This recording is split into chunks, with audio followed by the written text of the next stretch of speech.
السلام علیکم لسنرز، آئیے جرم و سزا پر مبنی ایک نئی کہانی سنتے ہیں۔ امیر علی کو تقدیر سے شکوہ تھا، اس نے اس کے نام کا ساتھ نہیں دیا اور وہ ابھی تک غریب ہے، لیکن وہ مسلسل امیر بننے کی کوششوں میں مصروف تھا۔ اب اس کا شکار صادق حسین تھا، جو ایک بد شکل بیٹی اور ایک خوش شکل بنگلے کا مالک تھا۔ امیر علی نے اپنی شاطرانہ چالوں سے صادق حسین کو یہ یقین دلا دیا تھا کہ وہ ایک شریف زادہ و کاروباری ہے۔ دوسری طرف امیر علی بوڑھے بابا کی دولت اور بنگلہ ہتھیانے کی فکر میں تھا، مگر درمیان میں ایک اور کہانی آ گئی تھی۔ یہ علیشہ تھی، جو بے حد خوبصورت لیکن ایک غریب عورت حمیدہ کی بیٹی تھی۔ حمیدہ صادق حسین کی رشتہ دار تھی، لیکن صادق حسین نے حمیدہ اور اس کی بیٹی کو نوکرانی بنا کر رکھا ہوا تھا۔ امیر علی کو علیشہ سے پیار ہو گیا اور اس نے فیصلہ کیا کہ وہ شادی علیشہ سے بھی کرے گا اور بنگلے اور دولت کو ہتھیانے کے لیے شبینہ سے بھی شادی کر کے آخر اسے طلاق دے دے گا۔ اپنے اس منصوبے پر وہ بڑی ہوشیاری سے عمل کر رہا تھا۔ صادق حسین کو امیر علی پسند تھا اور وہ اپنی بیٹی سے اس کی شادی کرنا چاہتا تھا۔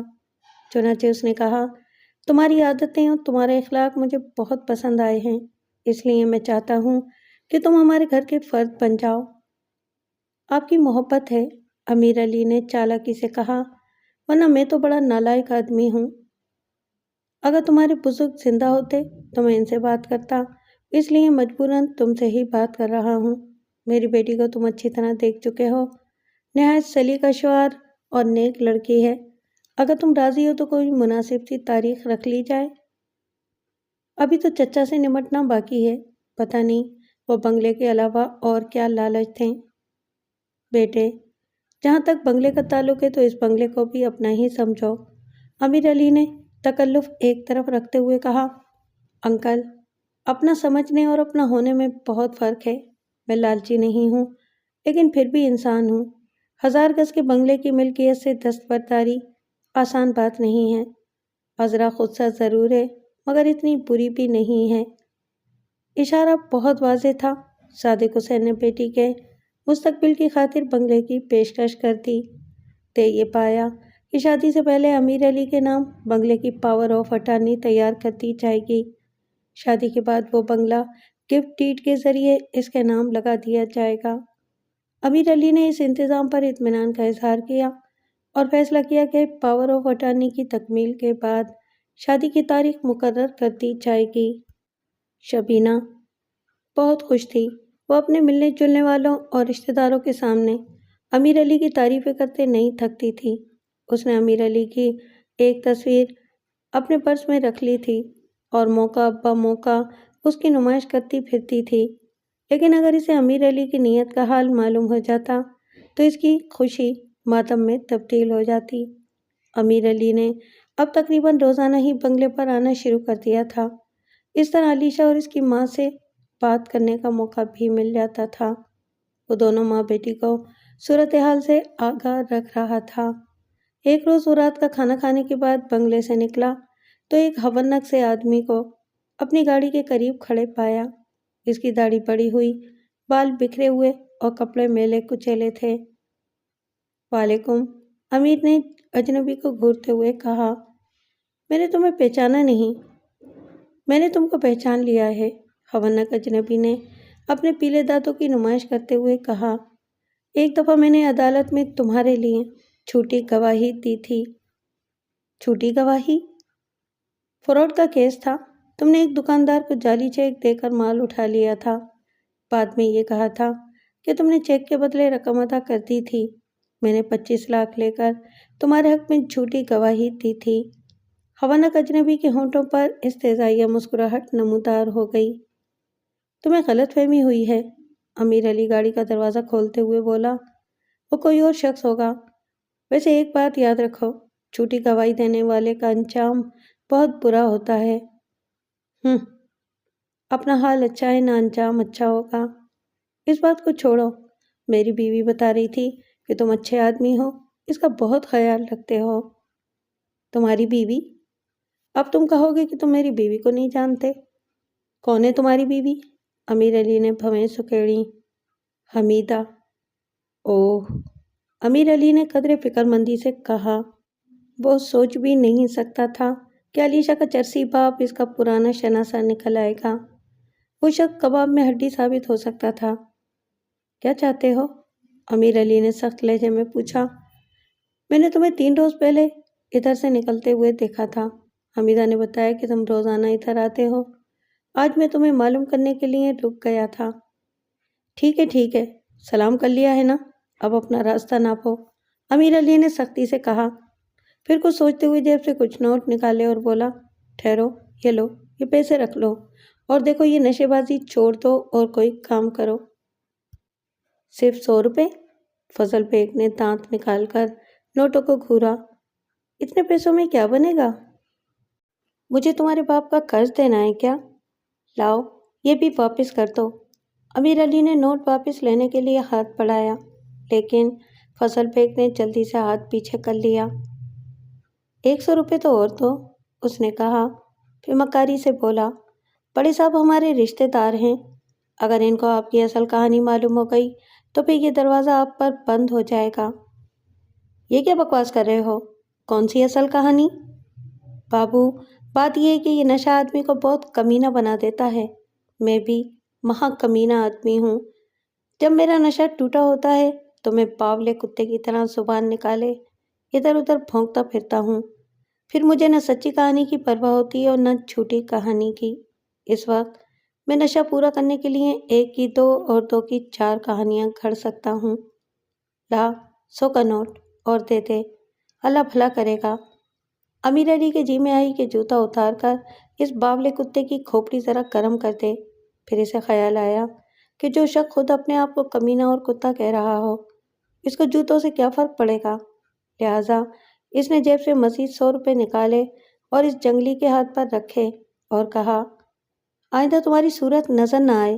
باولے کتے کا علاج گولی ہے، گولی، سمجھے؟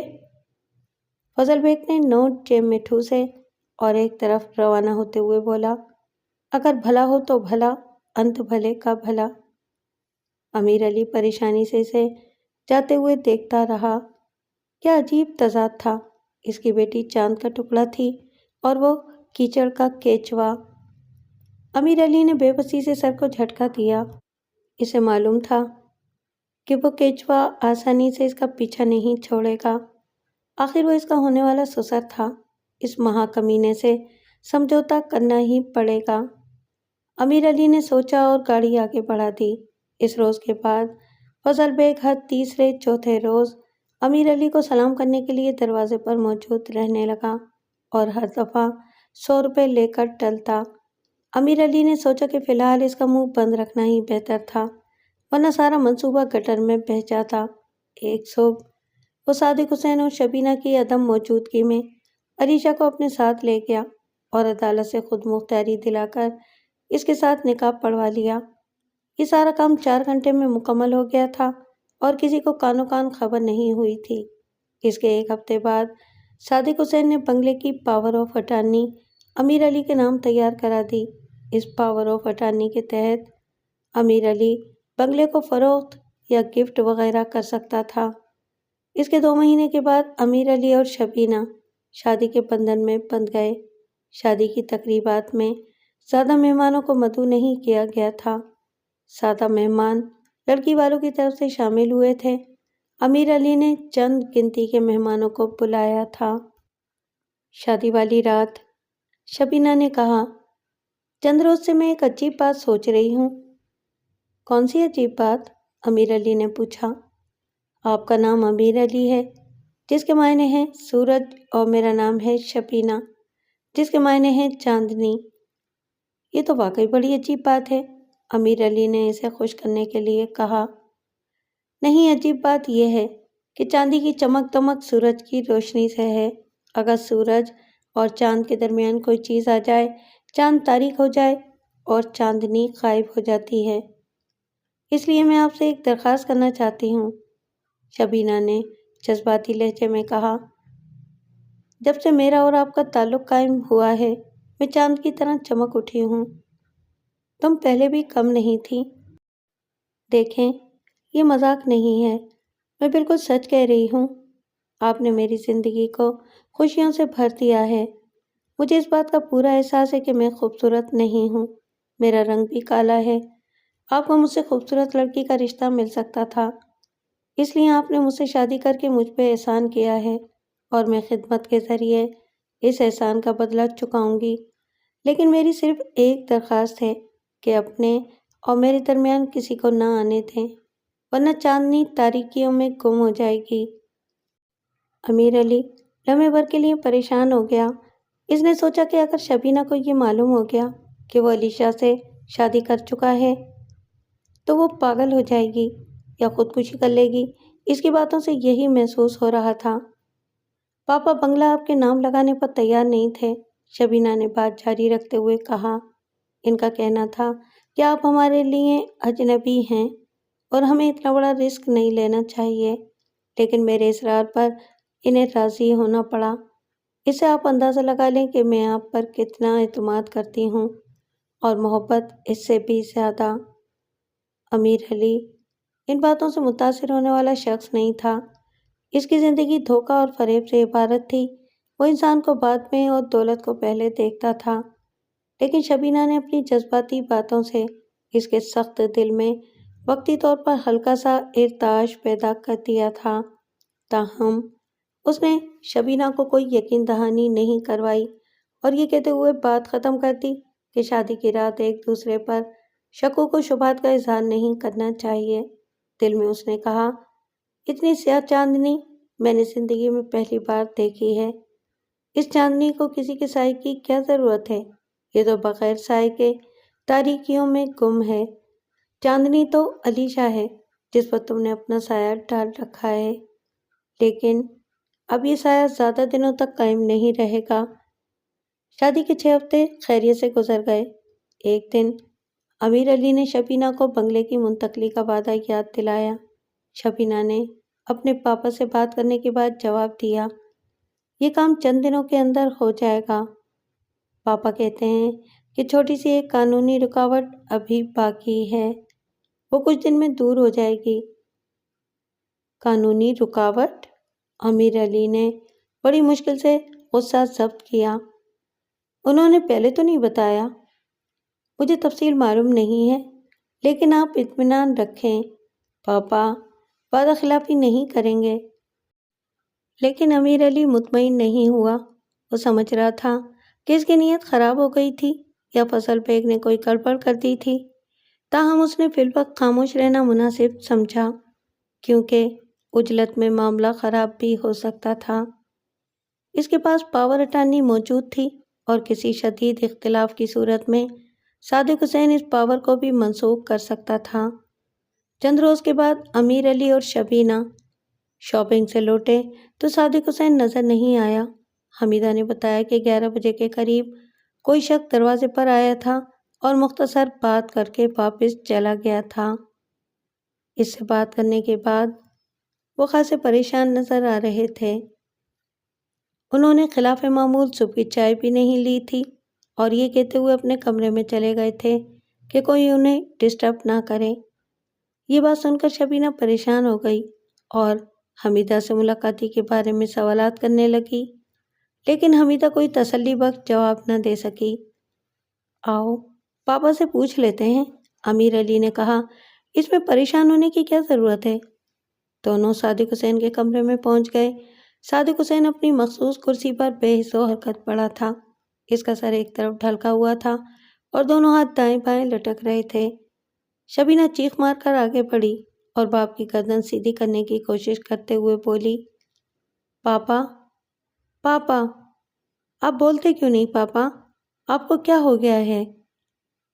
صادق حسین کی نبض بند ہو چکی تھی اور جسم ٹھنڈا ہو چکا تھا۔ معلوم ہوتا ہے کہ بڑے میاں کوچ کر گئے ہیں، امیر علی نے دل میں کہا، پھر بلند آواز سے بولا، نبض نہیں چل رہی تھی، میرا خیال ہے کہ انکل کا ہارٹ فیل ہو گیا ہے۔ نہیں نہیں، میرے پاپا نہیں مر سکتے، شبینہ نے روتے ہوئے کہا۔ صبح کے وقت وہ بالکل حشاش بشاش تھے۔ آپ جلدی سے ڈاکٹر کو فون کریں، ایمبولینس منگوائیں، پاپا نہیں مر سکتے، میرے پاپا نہیں مر سکتے۔ حمیدہ اور علیشا بھی کمرے میں پہنچ گئیں اور شبینہ کو تسلی دینے لگیں۔ امیر علی کو سسر کی موت پر کوئی افسوس نہیں ہو سکا، کیونکہ وہ تو خوش تھا کہ ایک رکاوٹ دور ہو گئی تھی۔ اب وہ بنگلے کو آسانی سے فروخت کر سکے گا۔ تبھی اس کی نظر اس کاغذ پر پڑی جو کرسی کے نیچے قالین پر پڑا تھا۔ یہ کیا ہے؟ اس نے کاغذ اٹھا کر اس پر نظر ڈالی۔ کاغذ پر نظر پڑتے ہی اس کی پیشانی شکن آلود ہو گئی۔ وہ ہاؤس بلڈنگ فائنینس کارپوریشن کا قانونی نوٹس تھا۔ اس نے غور سے اس کے مندرجات پر نظر ڈالی۔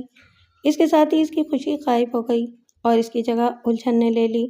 اس نوٹس کے مطابق بنگلے پر 25 لاکھ سے زیادہ کا قرض واجب الادا تھا، جس کی عدم ادائیگی کی صورت میں قانونی کارروائی کے لیے بھجوا دیا جائے گا۔ امیر علی کا چہرہ سرخ ہو گیا۔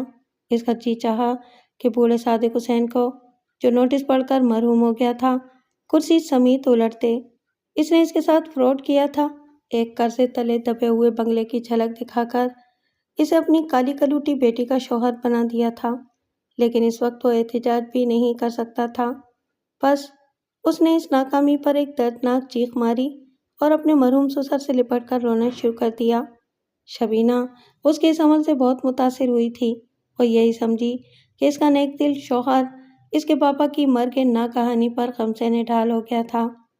تقریباً 3 ہفتے کے بعد جب شبینہ کا غم کچھ کم ہو گیا اور تعزیت کے لیے آنے والوں کی آمد و رفت ختم ہو گئی، تو امیر علی نے فیصلہ کیا کہ وہ بنگلہ فروخت کرے گا اور ہاؤس بلڈنگ کے قرضے کی رقم منہا کر کے جو بھی رقم ہاتھ آئے گی وہ لے کر علیشا اور اس کی ماں سمیت وہاں سے رفو چکر ہو جائے گا۔ اس نے پراپرٹی ڈیلر سے بات بھی کر لی تھی، جس نے اسے یقین دلایا تھا کہ وہ قرض سمیت 40-50 لاکھ میں بنگلے کا سودا کروا دے گا۔ اس خبر سے امیر علی کا غم کافی حد تک کم ہو گیا۔ اس کا مطلب یہ تھا کہ قرض اور ایجنٹ فیس وغیرہ نکال کر اس کے ہاتھ میں 10-15 لاکھ روپے آ جائیں گے۔ لاکھوں روپے اور چاند جیسی دلہن، بلکہ گھر کا انتظام سنبھالنے کے لیے ایک خادمہ بھی، یعنی حمیدہ، علیشا کی ماں حمیدہ۔ یہاں تک تو ٹھیک تھا، لیکن ابھی ایک مرحلہ باقی تھا، یعنی شبینہ کو بنگلہ فروخت کرنے پر آمادہ کرنا۔ شام کے وقت ادھر ادھر کی باتوں کے بعد اس نے کہا، چاندنی، آج میں تمہیں ایک افسوسناک بات بتانا چاہتا ہوں۔ وہ شبینہ کو بیوقوف بنانے کے لیے چاندنی کہتا تھا اور شبینہ اس خطاب پر بہت خوش تھی۔ لیکن افسوسناک بات؟ شبینہ نے پوچھا۔ امیر علی نے جیب سے ہاؤس بلڈنگ کا نوٹس نکالتے ہوئے کہا، تمہیں شاید اس بات پر یقین نہ آئے، لیکن یہ حقیقت ہے کہ تمہارے پاپا کو قتل کیا گیا تھا۔ جی؟ شبینہ کی آنکھیں حیرت سے ابل پڑیں۔ اگرچہ اسے قانونی طور پر قتل نہیں کیا جا سکتا، مگر یہ بھی ایک طرح کا قتل ہی ہے۔ کس نے قتل کیا ہے میرے پاپا کو؟ یہ آلہ قتل ہے۔ امیر علی نے ہاؤس بلڈنگ کا نوٹس شبینہ کی طرف بڑھایا۔ یہ کیا ہے؟ شبینہ نے نوٹس لے کر اس پر نظر ڈالی۔ اوہ میرے خدا! لاکھوں روپے! کیا یہ نوٹس میرے پاپا کے نام ہے؟ اس کے اوپر تمہارے پاپا ہی کا نام لکھا ہوا ہے۔ لیکن جہاں تک مجھے یاد پڑتا ہے کہ پاپا نے صرف 10 لاکھ روپے قرض لیا تھا اور وہ وقتاً فوقتاً ادائیگی بھی کرتے رہتے تھے۔ کب لیا تھا قرض؟ امیر علی نے پوچھا۔ کتنا عرصہ ہوا ہے؟ تقریباً 12-13 سال ہوئے ہوں گے۔ تو پھر کوئی تعجب کی بات نہیں ہے۔ اگر قرضہ باقاعدگی سے ادا نہ کیا جائے تو اس میں اضافہ ہوتا رہتا ہے۔ میرا خیال ہے کہ پاپا کو اس بات کا علم تھا، لیکن وہ مجھے پریشانی سے بچانے کے لیے اس بات کا ذکر نہیں کرتے تھے۔ اب ہمیں ہی سب کچھ کرنا پڑے گا۔ امیر علی نے بیوی کی بات کی تائید کی۔ میری رائے یہ ہے کہ اس بنگلے کو فروخت کر دیا جائے تاکہ قرضے کا بوجھ سر سے اتر جائے۔ کیا؟ شبینہ نے غیر یقینی انداز میں آنکھیں جھپکائیں۔ امیر علی کو اس کی حیرت پر تعجب ہوا۔ اگر ہم اسے فروخت نہیں کریں گے تو یہ نیلام ہو جائے گا۔ اتنا بھی اندھیر نہیں مچا ہوا۔ آپ کچھ لاکھ روپے ادا کریں، قانونی کارروائی رک جائے گی۔ میں ادا کروں؟ امیر علی کو بھی غصہ آ گیا۔ کیا تم مجھے پاگل سمجھتی ہو؟ میں آپ کو بنگلہ فروخت کرنے کی اجازت نہیں دے سکتی۔ یہ میرا آبائی بنگلہ ہے۔ کیا آبائی آبائی کی رٹ لگا رکھی ہے؟ یہ بنگلہ میرے نام ہے اور میں نے اسے فروخت کرنے کا فیصلہ کر لیا ہے۔ اگر تم اس کو اپنا آبائی بنگلہ سمجھتی ہو تو ہم سے خرید لو۔ بات آہستہ آہستہ بڑھتی جا رہی تھی۔ آپ اس بنگلے کو فروخت نہیں کر سکتے۔ پاور آف اٹارنی میرے پاس ہے۔ پاور آف اٹارنی منسوخ ہو چکی ہے۔ میں نے وکیل سے مشورہ کر لیا ہے۔ اس نے مجھے بتایا کہ اگر پاور دینے والا فوت ہو جائے تو پاور بیکار ہو جاتی ہے، شبینہ نے کہا، پھر خود کلامی کے انداز میں بولی۔ میں نے فضل بیگ کی بات پر یقین نہیں کیا تھا، مگر معلوم ہوتا ہے کہ اس نے ٹھیک ہی کہا تھا۔ یہ سن کر امیر علی کے تن بتن میں آگ لگ گئی۔ وہ چرسی مال کھانے کے باوجود وار کر گیا تھا اور یہ کلوٹی اس کی باتوں میں آ گئی تھی۔ میں تمہیں 5 منٹ میں ٹھیک کر دوں گا۔ امیر علی نے اٹھ کر اس کے سر پر جا کر کھڑا ہو گیا۔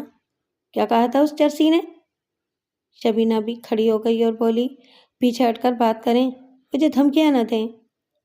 کلوٹی؟ امیر علی نے اس کی چٹیا پکڑ لی۔ تو اپنے آپ کو سمجھتی کیا ہے؟ اندھیری رات تیرے ساتھ تو 60 سال کا بڈھا بھی شادی نہ کرتا۔ میں نے چچا کی بیٹی چھوڑ کر تجھ سے شادی کی تھی، تیرے بڈھے باپ کی باتوں میں آ گیا تھا، ورنہ چچا کی بیٹی کے ساتھ مجھے 1000 گز کا بنگلہ بھی مل رہا تھا۔ شبینہ اس کا منہ نوچتے ہوئے بولی، چھوڑو میرے بال، نہیں تو مجھ سے برا کوئی نہیں ہوگا۔ مجھے تمہاری حقیقت معلوم ہو چکی ہے، نہ تمہارا کوئی چچا ہے اور نہ کوئی بنگلہ۔ یہ سنتے ہی امیر علی غصے سے پاگل ہو گیا اور بیوی کو مارنا شروع کر دیا۔ شبینہ کی چیخیں سن کر حمیدہ بھاگی ہوئی آئی اور بیچ بچاؤ کرنے کی کوشش کرنے لگی، لیکن امیر علی کا دماغ الٹ گیا تھا۔ یہ معلوم ہوتا تھا کہ وہ بیوی کو مار ڈالے گا۔ صورتحال دیکھ کر پہلی بیوی یعنی علیشا نے پولیس کو فون کر دیا۔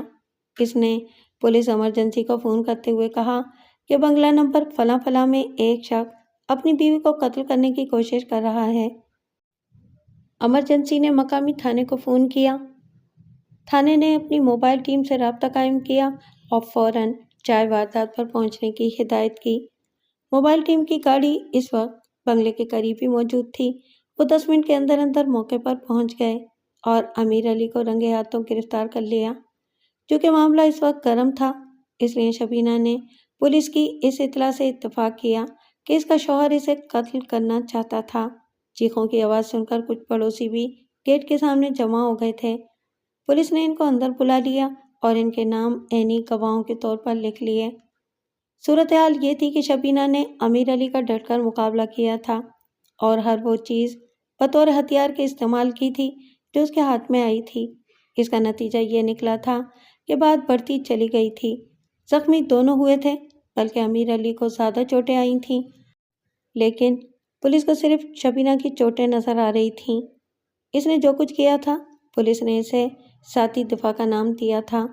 1 گھنٹے کی کارروائی کے بعد پولیس نے امیر علی کو اقدام قتل کے جرم میں گرفتار کر کے حوالات میں بند کر دیا اور شبینہ کو طبی معائنے کے لیے میڈیکو لیگل آفیسر کے سپرد کر دیا۔ عدالت نے چند پیشیوں میں فیصلہ سنا دیا اور واقعات و شواہد کی روشنی میں امیر علی کو 6 ماہ قید محض کی سزا دے کر جیل بھیج دیا اور اب وہ جیل میں کسی معقول قیدی کی تلاش میں ادھر ادھر نظریں دوڑا رہا تھا۔ گزشتہ رات اس نے وہی عجیب و غریب خواب دیکھا تھا جو وہ پچھلے 15 سال سے دیکھ رہا تھا۔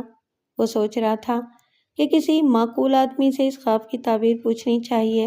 یہ خواب وہ گزشتہ 15 سال سے معمولی کمی بیشی کے ساتھ دیکھ رہا تھا، لیکن اس نے اس سے پہلے کبھی اس خواب کے بارے میں غور نہیں کیا تھا، بلکہ حقیقت یہ تھی کہ زندگی کی افراتفری میں اسے غور کرنے کی فرصت ہی نہیں ملی تھی۔ اب جیل میں فرصت ہی فرصت تھی، کیونکہ اسے قید محض کی سزا ہوئی تھی۔ کچھ دیر بعد اسے ایک معقول شخص پیڑ کے سائے میں بیٹھا ہوا دکھائی دیا۔ اس کی عمر 40 سال کے لگ بھگ تھی اور وہ شکل و صورت سے تعلیم یافتہ نظر آتا تھا۔ امیر علی اس کے قریب گیا اور سلام کرنے کے بعد کہا، میں یہاں بیٹھ سکتا ہوں؟ بڑی خوشی سے بیٹھو، معقول صورت قیدی نے کہا، یہ جیل ہے، یہاں کسی سے اجازت لینے کی ضرورت نہیں۔ وہ اس کے قریب بیٹھ گیا اور گھاس کا ایک تنکا توڑتے ہوئے بولا، تم کس جرم میں سزا بھگت رہے ہو؟ قیدی نے برا سا منہ بناتے ہوئے اس کا جائزہ لیا، پھر بولا، اغوا کے جرم میں۔ واقعی میں؟ امیر علی نے حیرت سے کہا، تم لگتے تو نہیں؟ میں کیا نہیں لگتا؟ قیدی نے پوچھا۔ ڈاکو۔ میں نے کب کہا ہے کہ میں ڈاکو ہوں؟ اغوا تو ڈاکو ہی کرتے ہیں۔ میں نے کب کہا کہ میں نے اغوا کیا تھا؟ کمال ہے۔ امیر علی نے آنکھیں جھپکائیں۔ کیا تم نے یہی نہیں کہا کہ تمہیں اغوا کے جرم میں سزا ہوئی ہے؟ ہاں کیا ہے، لیکن اغوا کے جرم میں سزا ہونا اور اغوا کرنا دو مختلف چیزیں ہیں۔ اوہ، تو تمہارا مطلب ہے کہ تم بے گناہ تھے، اور میرا خیال ہے کہ تم ٹھیک کہتے ہو۔ تمہاری شکل و صورت مجرموں جیسی نہیں ہے، تم شریف آدمی نظر آتے ہو۔ تعجب ہے، جج کو یہ بات کیوں نہیں نظر آئی؟ کیا تم پر اغوا برائے تاوان کا الزام عائد کیا گیا تھا؟ اغوا برائے محبت۔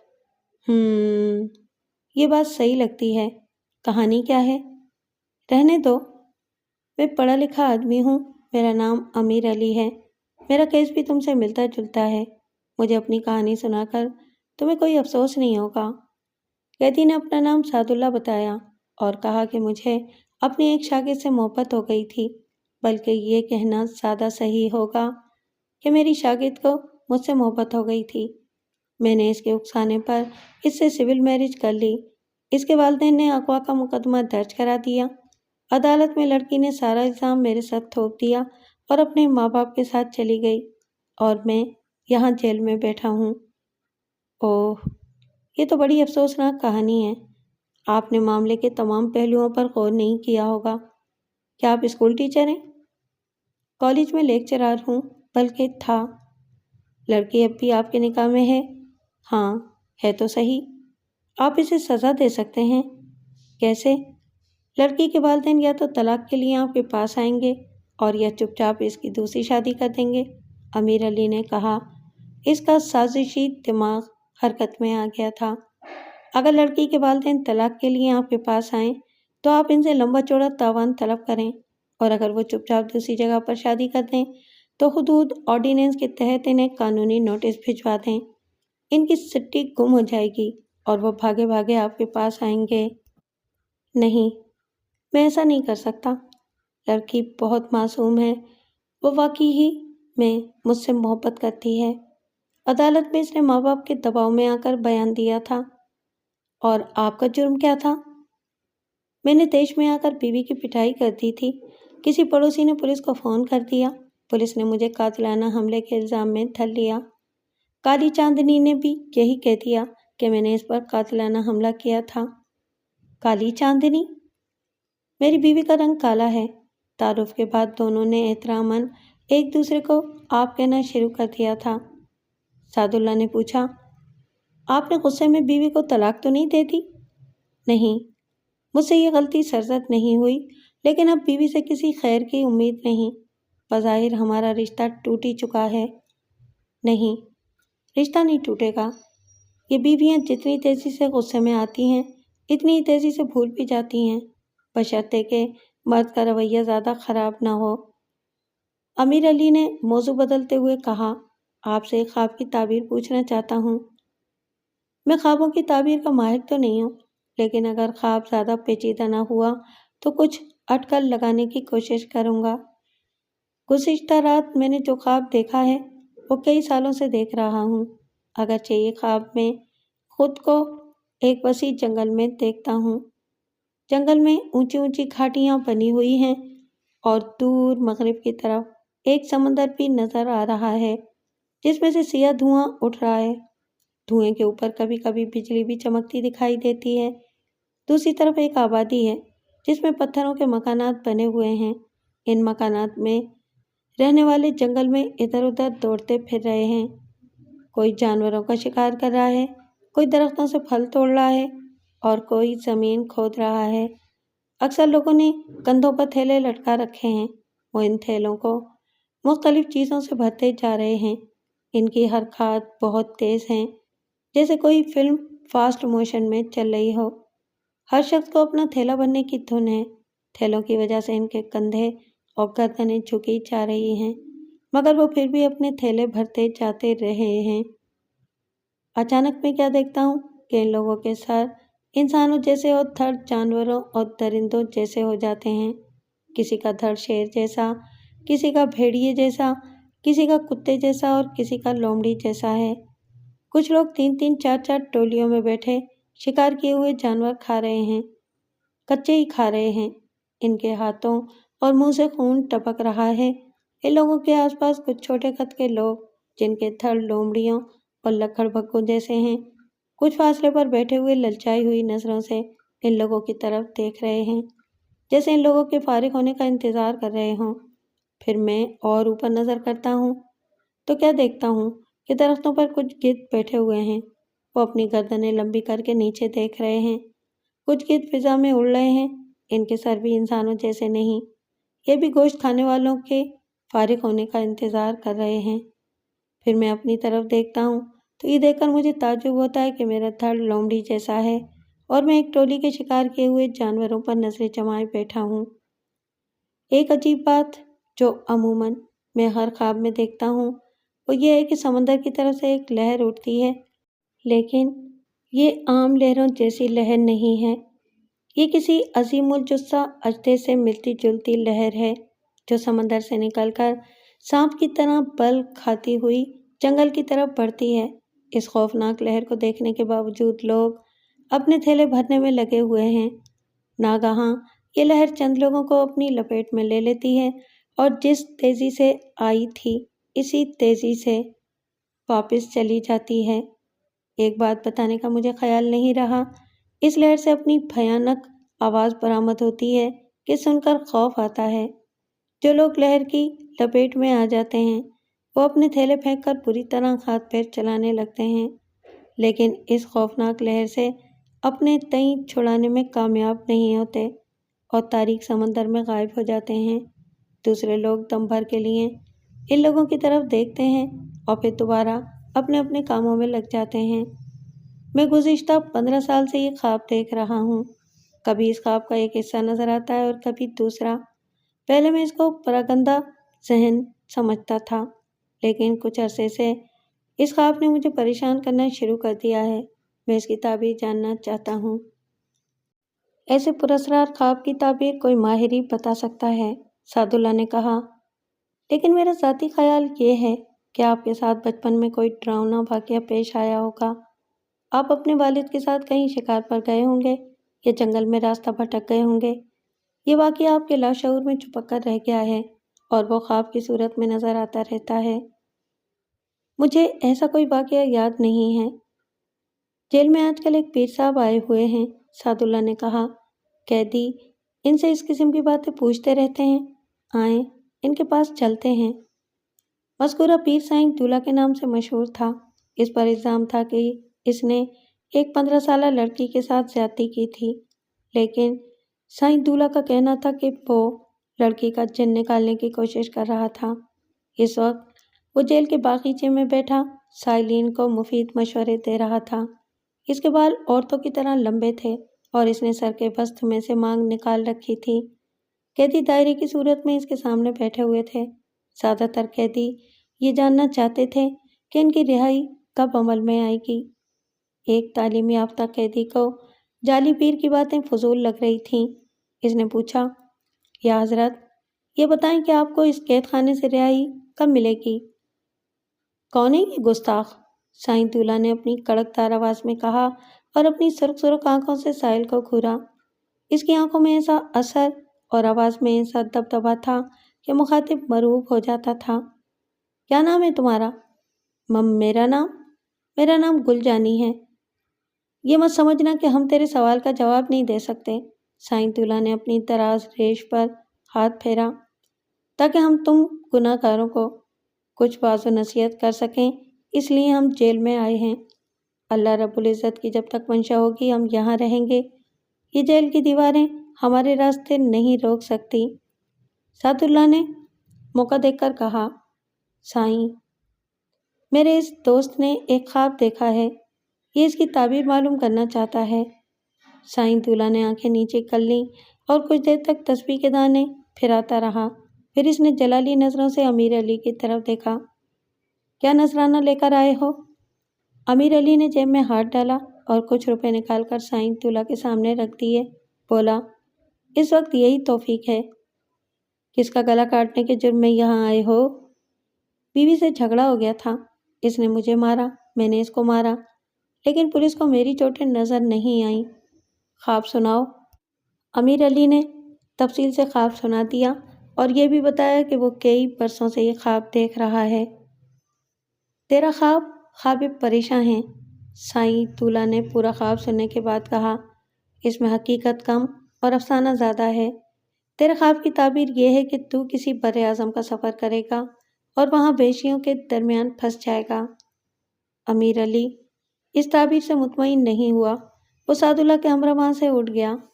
گلجانی نامی قیدی ان کے پیچھے آیا اور سائیں تولا کی حد سماعت سے دور ہو جانے کے بعد بولا، یہ جعلی پیر ہے، اس کے پاس سچا علم نہیں ہے۔ میرا بھی یہی خیال ہے، امیر علی نے کہا۔ میں ایک قیدی کو جانتا ہوں، وہ آپ کے خواب کی تعبیر بتا سکتا ہے۔ چلیں اس سے بھی مل لیتے ہیں، سعد اللہ نے کہا۔ اسے کس جرم میں سزا ہوئی ہے؟ سلام کرنے کے جرم میں، گلجانی نے جواب دیا۔ امیر علی اور سعد اللہ چلتے چلتے رک گئے۔ مذاق کر رہے ہو؟ سعد اللہ نے حیرانی سے کہا۔ ہرگز نہیں، بالکل سچ کہہ رہا ہوں۔ کہتے ہیں کہ یہ شخص ہے تو کافر، لیکن سلام کے ذریعے خود کو مسلمان ظاہر کرنے کی کوشش کر رہا تھا، لہٰذا پکڑا گیا اور عدالت سے 3 سال کی سزا پائی۔ ہیں؟ سلام کرنے پر 3 سال کی سزا؟ امیر علی نے کہا۔ یقین نہیں آتا، مجھے اس شخص سے ملنے کا اشتیاق پیدا ہو گیا ہے۔ یہ کیسا کافر ہے جو سلام کر کے پھنس گیا؟ گلجانی دونوں کو جیل کی لائبریری میں لے گیا۔ وہاں ایک شخص حدیث کی کتاب کا مطالعہ کر رہا تھا۔ اس کی عمر 30 سال کے لگ بھگ تھی اور گورے چٹے رنگ پر سیاہ داڑھی بہت اچھی لگ رہی تھی۔ یہ ہے وہ قیدی، گلجانی نے مذکورہ شخص کی طرف اشارہ کیا، پھر حدیث کی کتاب پر نظر ڈالتے ہوئے بولا، یہ کیا پڑھ رہے ہیں آپ؟ بخاری شریف، باریش قیدی نے جواب دیا۔ آپ یہاں بھی باز نہیں آئے؟ گلجانی نے کہا۔ کسی نے دیکھ لیا تو مزید 3 سال کی سزا اور ہو جائے گی۔ قیدی کے ہونٹوں پر ہلکی سی مسکراہٹ نمودار ہوئی، بولا، یہ سعادت بھی نصیب والوں کے حصے میں آتی ہے۔ تینوں کرسیوں پر بیٹھ گئے۔ امیر علی نے کہا، معلوم ہوتا ہے کہ آپ کو اسلام سے بڑی دلچسپی ہے، آپ مسلمان کیوں نہیں ہو جاتے؟ کوشش کر رہا ہوں۔ آپ کا نام کیا ہے؟ سجاد احمد۔ سجاد صاحب، آپ شکل و صورت سے شریف آدمی نظر آ رہے ہیں، سعد اللہ نے کہا۔ آپ کو دھوکہ دینے کی کیا ضرورت تھی؟ نمستے کہہ دیتے، آداب کہہ دیتے، گڈ مارننگ یا ہائی بائی کہہ دیتے۔ مجھے تو آپ کو یہاں دیکھ کر افسوس ہو رہا ہے۔ آپ کی نوازش ہے، نوجوان قیدی بدستور مسکرا رہا تھا۔ سجاد صاحب، یہ لوگ آپ سے ایک خواب کی تعبیر پوچھنا چاہتے ہیں، گلجانی نے کہا۔ ان کا نام امیر علی ہے اور آپ سعد اللہ ہیں، اور میرا نام تو آپ کو معلوم ہی ہے۔ خواب سنائیں، میں تعبیر بتانے کی کوشش کروں گا۔ امیر علی نے ایک بار پھر پوری تفصیل سے اپنا خواب سنایا۔ سجاد احمد نے پوری توجہ سے خواب سنا۔ جب امیر علی خاموش ہوا تو اس نے پوچھا، کیا آپ ہر خواب میں اپنے آپ کو لومڑی کے روپ میں دیکھتے ہیں؟ میں ہر خواب میں خود کو نہیں دیکھتا، امیر علی نے جواب دیا۔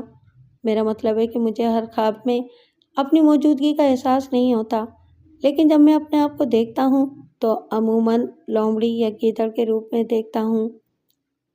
یہ جو سمندر سے اٹھتی ہوئی لہر آپ نے خواب میں دیکھی ہے، کیا یہ لہر کبھی آپ کے قریب سے گزری یا آپ کو اس لہر سے خوف محسوس ہوا؟ امیر علی نے ذہن پر زور دیتے ہوئے کہا، ایک خواب میں نے دیکھا کہ یہ لہر مجھے چھوتی ہوئی گزر گئی، مگر میں اس کی لپیٹ سے محفوظ رہا۔ البتہ مجھ سے چند قدم کے فاصلے پر 4-5 آدمی بیٹھے مردہ جانوروں کا کچا گوشت کھا رہے تھے۔ یہ لہر ان سب کو میں ان کے ساز و سامان کے بہا کر لے گئی۔ لمحے بھر کے بعد وہاں ایک چٹیل میدان نظر آ رہا تھا، جیسے کسی جاندار نے وہاں قدم نہ رکھا ہو، اور جہاں تک خوف کا تعلق ہے تو مجھے کبھی اس لہر سے خوف محسوس نہیں ہوا۔ جیسے ہم اکثر ٹریفک حادثات دیکھتے ہیں، مگر ان حادثات کو دیکھ کر ہمیں کبھی یہ خیال نہیں آتا کہ ایسا حادثہ ہمارے ساتھ بھی پیش آ سکتا ہے۔ باریش قیدی کچھ دیر تک سر جھکائے بیٹھا رہا، پھر اس نے نظر اٹھا کر امیر علی کی طرف دیکھا اور کہا، تعبیر بتانے سے پہلے میں آپ کو تھوڑی سی نصیحت کرنا چاہتا ہوں۔ امیر علی کے ہونٹوں پر استہزائیہ مسکراہٹ نمودار ہو گئی۔ بولا، ہم اللہ کے فضل سے مومن مسلمان ہیں، آپ کافر ہو کر ہمیں نصیحت کریں گے؟ پھر تو یہ بڑی گھاٹے والی بات ہو گئی۔ ایک حدیث ہے کہ حکمت کی بات مومن کی گمشدہ چیز ہے۔ قیدی نے کہا، وہ جہاں ملے اسے حاصل کر لینا چاہیے۔ چلیں نصیحت بھی سن لیتے ہیں۔ برادرم، آپ کی زندگی میں ایک بہت بڑی خامی ہے۔ آپ خود محنت کرنے کے بجائے دوسروں کی دولت آپ کے ہاتھ آ جائے یہ سوچتے رہتے ہیں۔ امیر علی نے حیرت سے آنکھیں جھپکائیں، پھر پوچھا، کیا ہم پہلے بھی کبھی مل چکے ہیں یا آپ مجھے کسی حوالے سے جانتے ہیں؟ نہیں، یہ ہماری پہلی ملاقات ہے۔ تو پھر آپ کو کیسے معلوم ہوا کہ… امیر علی یہ کہتے کہتے رہ گیا کہ اس کے جعلساز ہونے کا کیسے علم ہوا؟ خیر چھوڑیں اس بات کو۔ اس نے بات بدلتے ہوئے کہا، آپ خواب کی تعبیر بتائیں۔ جس طریقے سے آپ دولت مند بننے کی کوشش کر رہے ہیں اس میں آپ کو کامیابی نہیں ہوگی۔ باریش قیدی نے بات جاری رکھتے ہوئے کہا، رزق یا دولت کی کنجی خدا کے ہاتھ میں ہے۔ وہ جس کو چاہتا ہے دولت دیتا ہے اور جس کو چاہتا ہے تنگی میں مبتلا رکھتا ہے۔ جس طرح ایک سمجھدار باپ نادان بچے کے ہاتھ میں ہتھیار نہیں دیتا۔ اگر آپ نے کسی حرام سے دستکشی اختیار نہ کی تو آپ بہت بڑی مصیبت میں گرفتار ہو جائیں گے۔ آپ مجھ پر الزام لگا رہے ہیں؟ امیر علی نے کہا۔ وہ اس باخبر قیدی کی باتیں سن کر پریشان ہو رہا تھا۔ آپ مجھے اپنا خواب نہ سناتے تو میں آپ کے احوال پر اطلاع بھی نہ پاتا، قیدی نے کہا۔ اب میں آپ کو خواب کی تعبیر بتاتا ہوں۔ خواب میں آپ نے خود کو جنگل میں اور ایسے انسانوں سے مراد وہ دنیا دار لوگ ہیں جن کا مقصد دولت کمانا ہے۔ وہ مردار خور جانوروں کی طرح دنیا کے مال پر منہ مار رہے ہیں اور آخرت کی طرف آنکھ اٹھا کر بھی نہیں دیکھتے۔ وہ لوگ مال کما رہے ہیں اور کھا بھی رہے ہیں، مگر آپ ان کے مال پر نظریں جمائے بیٹھے ہیں۔ آپ نے خود کو لومڑی اور گیدڑ کے روپ میں دیکھا ہے۔ یہ دونوں جانور مکاری اور بزدلی کو ظاہر کرتے ہیں۔ یہ خود تو کم ہی شکار کرتے ہیں، عموماً دوسروں کے کیے ہوئے شکار کی طاق میں رہتے ہیں۔ اس سے آپ اپنی باطنی حالت کا اندازہ کر سکتے ہیں۔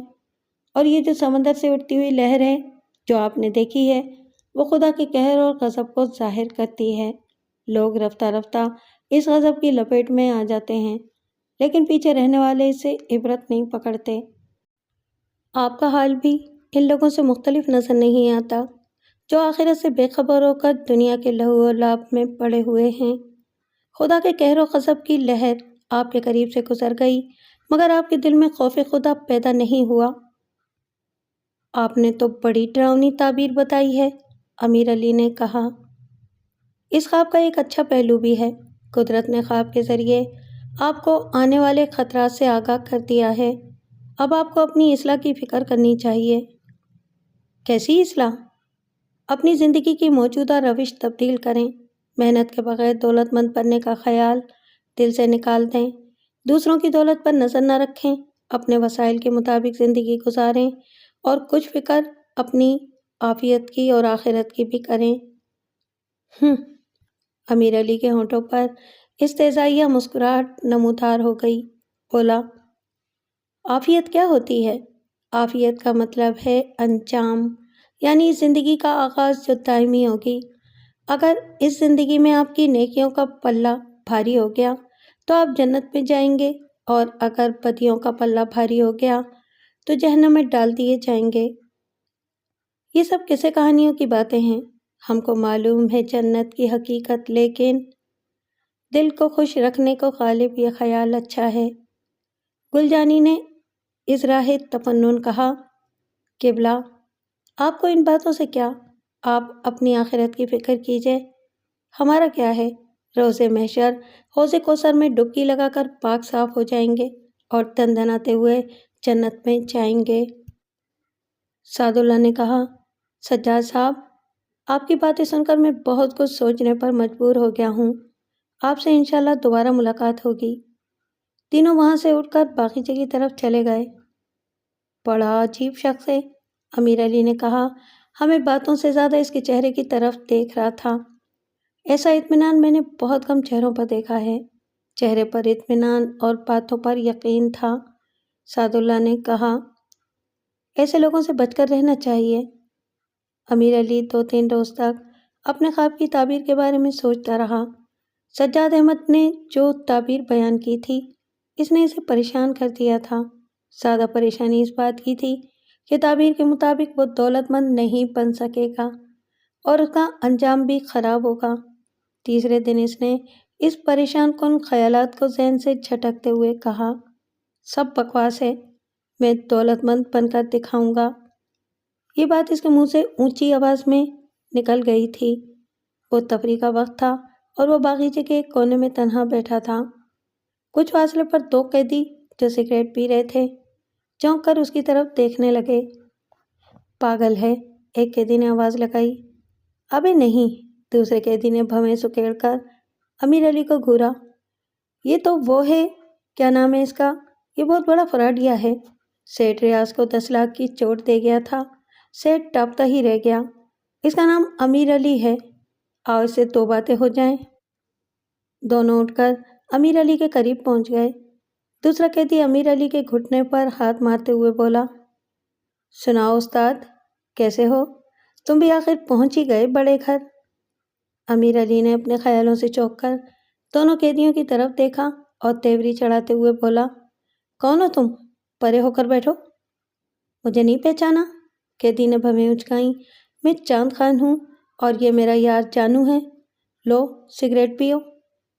امیر علی نے غور سے چاند خان کی طرف دیکھا، تب اسے یاد آیا کہ وہ ایک دفعہ اسے کرائے کے کنڈے کے طور پر استعمال کر چکا تھا۔ چاند خان نچلے درجے کا بدماش تھا، چوری چکاری اور لوٹ مار اس کا وتیرہ تھا۔ تم یہاں کیا کر رہے ہو؟ امیر علی نے پوچھا۔ ایک بلوے میں پکڑے گئے تھے، چاند خان نے کہا۔ ایک سیاسی پارٹی کے جلوس میں شامل ہونے کے لیے ہمیں رقم ملی تھی۔ ہمارا کام توڑ پھوڑ کرنا اور گاڑیوں کو آگ لگانا تھا۔ شروع میں تو سب کچھ ٹھیک ٹھاک چل رہا تھا، لیکن اچانک کچھ لڑکوں نے کپڑے کی ایک دکان کا شٹر توڑ کر مال لوٹنا شروع کر دیا۔ ایسا چانس کون چھوڑتا ہے؟ ہم بھی دکان میں گھس گئے، لیکن ادھر پھڈا ہو گیا۔ دکان میں تھان کم تھے اور لوٹنے والے زیادہ، لہٰذا آپس میں جھگڑا شروع ہو گیا۔ تھان کھل گئے اور یوں معلوم ہوتا تھا کہ رسہ کشی ہو رہی ہے۔ 5 آدمیوں نے تھان کا ایک سرا اور 5 نے دوسرا سرا پکڑ رکھا تھا اور اپنی طرف کھینچ رہے تھے۔ اتنے میں پولیس نے ہلہ بول دیا اور انہی تھانوں میں لوگوں کو پکڑ کر تھانے لے گئے۔ تھان پولیس والوں کے کام آ گئے اور ہم حوالات میں پہنچ گئے۔ اب یہاں پڑے اپنی قسمت کو رو رہے ہیں۔ ابے بھنگی، اگر شٹر توڑنا تھا تو کسی زیورات کی دکان کا توڑتے، امیر علی نے کہا۔ ایک تھان کے لیے اپنی اوقات گنوائی۔ اس نے جانو کی طرف دیکھا۔ تم بھی اسی چکر میں یہاں آئے ہو؟ جانو نے سگریٹ کا ایک لمبا کش لیا اور چٹکی بجا کر راکھ چھاڑتے ہوئے بولا، استاد، بات یہ ہے کہ اپنے کنے مگج نہیں ہے، ورنہ اپن بھی لمبا ہاتھ مار سکتے ہیں۔ یہ سن کر امیر علی کو خیال آیا کہ وہ مال کمانے کے لیے ان دونوں کو استعمال کر سکتا تھا۔ یہ بات بالکل صحیح تھی کہ ان کے پاس عقل نہیں تھی، وہ منصوبہ بندی نہیں کر سکتے تھے، تاہم ان کے اندر جرم کرنے کی ہمت اور صلاحیت بہت تھی۔ کتنی سزا ہوئی تھی تم دونوں کو؟ امیر علی نے پوچھا۔ 1 سال کی، اب صرف 3.5 مہینے باقی ہیں۔ امیر علی کی اپنی سزا پوری ہونے میں صرف 4 مہینے باقی تھے۔ اس نے محتاط انداز میں پوچھا، رہائی کے بعد کیا ارادہ ہے؟ ارادہ کیا ہوئے؟ جانو نے کہا، چھوٹنے کے بعد دوبارہ دھندے سے لگ جاویں گے، اپنے کو کوئی دوسرا کام بھی تو نہ آوے ہے۔ چاند خان نے کہا، مگر مجھے ایماندار آدمیوں کی ضرورت ہے، ایماندار اور وفادار آدمیوں کی۔ چاند خان نے سینے پر ہاتھ رکھ کر کہا، ہم جس کے ساتھ لگ جاویں اس کے لیے جان بھی قربان کر دیویں۔ جانو نے کہا، استاد، منصوبہ تم بتاؤ، کام اپن کریں گے، جو مال ہاتھ لگے وہ پوری ایمانداری سے تیرے ہاتھ پر رکھ دیویں گے۔ ٹھیک ہے، امیر علی نے کہا، میں سوچوں گا، ابھی ہمارے پاس کافی وقت ہے ملنے جلتے رہنے کا۔ اس کے بعد امیر علی کئی دنوں تک منصوبے بناتا رہا۔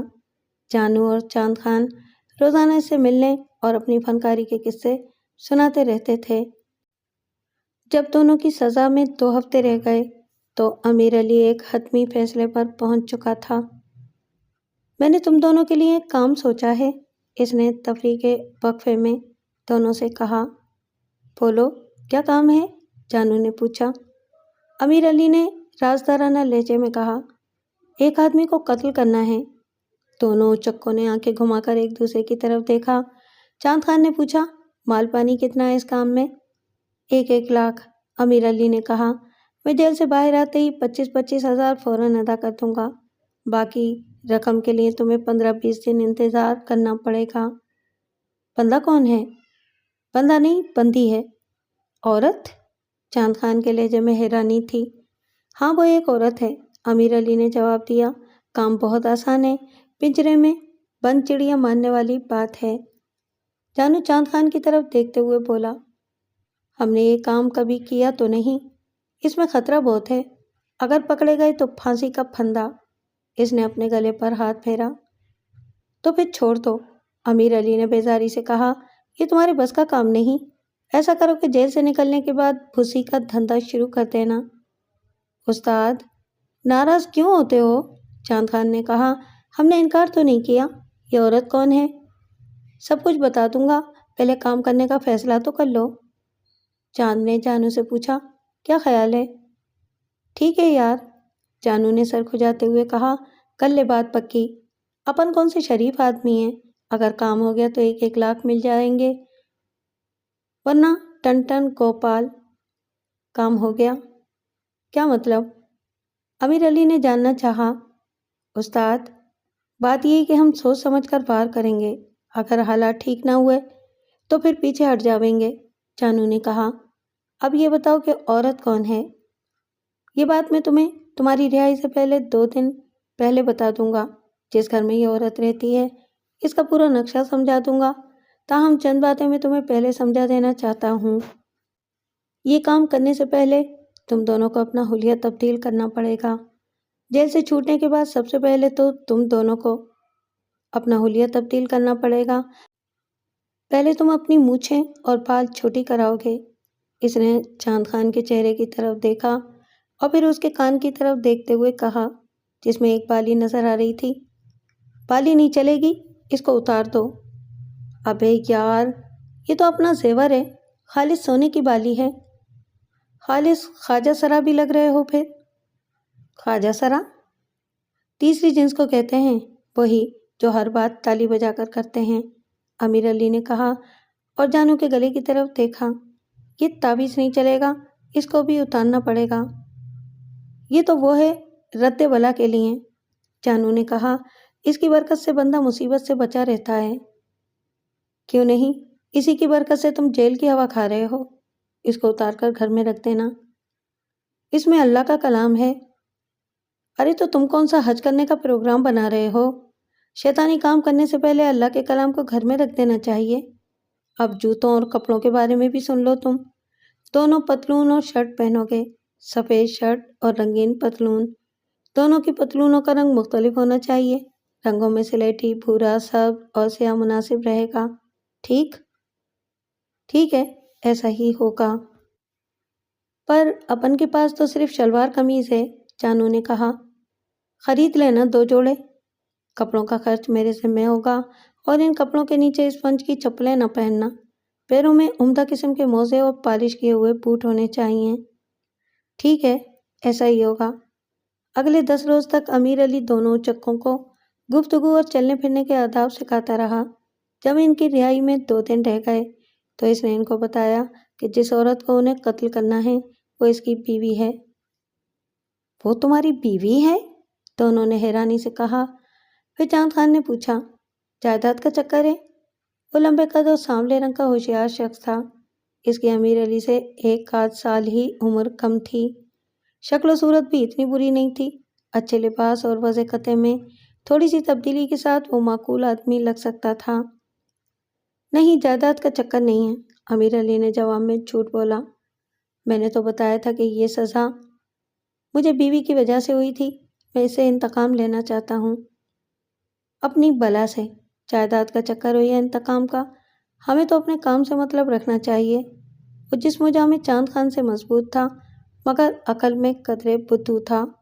زیادہ پیچیدہ باتیں جانی کی سمجھ میں نہیں آتی تھیں۔ ہاں یہ صحیح ہے، تمہیں اپنے کام سے ہی مطلب رکھنا چاہیے، امیر علی نے کہا اور ادھر ادھر دیکھنے کے بعد رازدارانہ لہجے میں بولا، اب ذرا غور سے میری بات سنو، میری بیوی، میرا مطلب ہے کہ ہمارے گھر میں صرف 3 عورتیں رہتی ہیں، مرد کوئی نہیں ہے، اس لیے تمہیں اپنے کام میں کوئی مشکل پیش نہیں آئے گی۔ میری بیوی کا نام شبینہ ہے، اس کا رنگ کالا اور قد لمبا ہے۔ اس کے علاوہ ایک بوڑھی ملازمہ اور اس کی بیٹی ہے، ملازمہ کا نام حمیدہ ہے اور اس کی بیٹی کا نام علیشہ۔ ان دونوں سے تمہارا کوئی واسطہ نہیں ہوگا۔ تمہارے کوئی بچے نہیں ہیں؟ نہیں، بچہ کوئی نہیں ہے، ہماری شادی کو ابھی 1 سال بھی نہیں ہوا، امیر علی نے کہا اور اصل بات کی طرف آتے ہوئے بولا، تم دونوں بزنس مینوں کی طرح میری بیوی سے ملو گے، اس سے یہ کہو گے کہ میں نے 25 لاکھ روپے تمہارے بزنس میں انویسٹ کیے ہوئے ہیں اور ہر 6 مہینے کے بعد اپنے حصے کا نفع وصول کرتا ہوں۔ اس دفعہ چونکہ میں نفع وصول کرنے نہیں آیا، اس لیے تم میری خیریت پوچھنے آئے ہو۔ یہ بات سن کر شبینہ تم دونوں کو اندر لے جائے گی اور چائے پانی کو پوچھے گی۔ تم موقع دیکھتے ہی اپنا کام مکمل کرنا اور وہاں سے نکل جانا۔ تمہارے پاس ریوالور تو ہوگا نا؟ ہاں، اصلی امریکن پستول ہے، جانو نے کہا۔ ایک بات اور ہے، امیر علی نے کہا، پیدل مت جانا، کوئی کار چھین کر لے جانا اور کام مکمل ہونے کے بعد کار کسی کاروباری علاقے میں چھوڑ جانا۔ اس نے انہیں کار چھیننے کا طریقہ بتایا۔ کام تو بہت آسان ہے، مگر ایسا نہ ہو کہ ملازمہ اور اس کی بیٹی گولی چلنے کی آواز سن کر شور مچا دیں۔ ایسا نہیں ہوگا، وہ دونوں ڈرپوک ہیں، ہو سکتا ہے کہ گولی کی آواز سن کر دونوں بے ہوشی ہو جائیں۔ ویسے میں تمہیں بنگلے کا نقشہ سمجھا دیتا ہوں۔ تم شبینہ کو پستول دکھا کر بیڈ روم میں لے جانا اور فائر کرنے سے پہلے دروازے کھڑکیاں اچھی طرح بند کر دینا۔ اس نے سگریٹ کا ایک خالی پیکٹ لے کر اسے کھولا اور اس کے اندرونی حصے پر بنگلے کا نقشہ بنا دیا۔ دونوں اچکوں نے بغور نقشے کا جائزہ لیا اور کچھ دیر تک کمروں کے بارے میں سوالات کرتے رہے۔ امیر علی نے اسی کاغذ کے کونے پر بنگلے کا پتہ اور فون نمبر لکھ دیا۔ وہ اپنی اس کارروائی سے بہت مطمئن تھا، کیونکہ جب شبینہ کا قتل ہوگا اس وقت وہ جیل میں ہوگا، لہٰذا اس پر کسی قسم کا شک نہیں کیا جائے گا۔ شبینہ کی موت کے بعد وہ ایک حسین بیوی اور بنگلے کا بلا شرکت غیر مالک بن جائے گا۔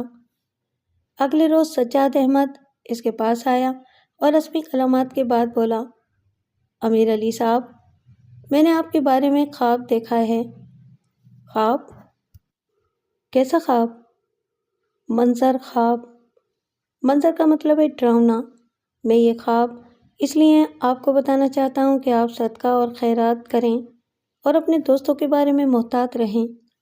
امیر علی یہ بات سن کر فکر مند نظر آنے لگا، بولا، سجاد صاحب، آپ مجھے ڈرانے پر تلے ہوئے ہیں، کیا خواب دیکھا ہے آپ نے؟ خواب میں نے دیکھا کہ آپ نے 2 الو پال رکھے ہیں جو آپ کے ارد گرد منڈلاتے رہتے ہیں۔ پھر میں کیا دیکھتا ہوں کہ آپ کے کندھے پر ایک جنگلی کبوتری بیٹھی ہے۔ یہ کبوتری آپ کی گردن پر چند ٹھونگے مارتی ہے، آپ تل ملا کر کبوتری کو ہاتھ مارتے ہیں، کبوتری اڑ جاتی ہے اور نظروں سے اوجھل ہو جاتی ہے۔